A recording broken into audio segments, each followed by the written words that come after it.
Merci beaucoup. Merci à Sven, parce que je crois qu'en 4 ans, cet événement inscrit l'ESG définitivement dans le paysage du private equity français. Et ce prix me va droit au cœur, parce que non seulement je m'occupe de l'ESG chez tout Idinvest, mais je m'occupe aussi des activités venture et gross equity. Voilà, donc c'est très sympa. Alors l'ESG dans le venture, c'est à la fois très simple et très compliqué. C'est très simple parce que le E, voilà, quand on investit dans des startups souvent digitales, les enjeux environnementaux sont plutôt assez limités, assez faibles.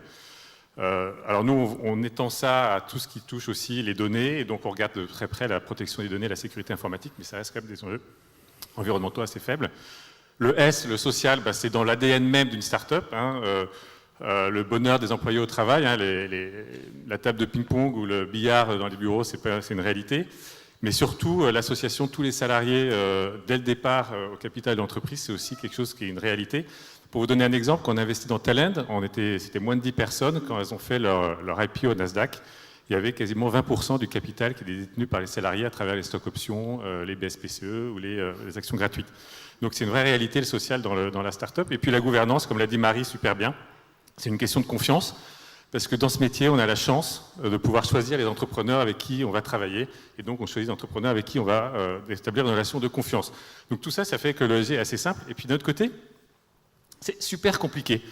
Parce que l'ESG, c'est tout en bas, mais je pense vraiment le plus bas possible sur la liste des priorités d'un entrepreneur, en start-up. Donc tout le travail, ça va être de les aider à formaliser une politique RSE au fur et à mesure qu'ils grandissent et que l'entreprise grandit. Alors à 10 personnes, ce n'est pas forcément très important, mais on atteint 50, 100, 200, puis 300 personnes.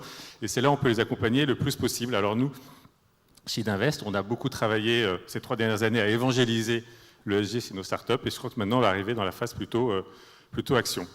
Voilà. Et puis on a une dernière composante, je pense, qui est importante ESG chez Idinvest, c'est qu'on a été un des premiers fonds, investi en 2006 dans les technologies environnementales, et pour nous, ça nous tient énormément à cœur, et on continue de le faire aujourd'hui avec des fonds dédiés à ça.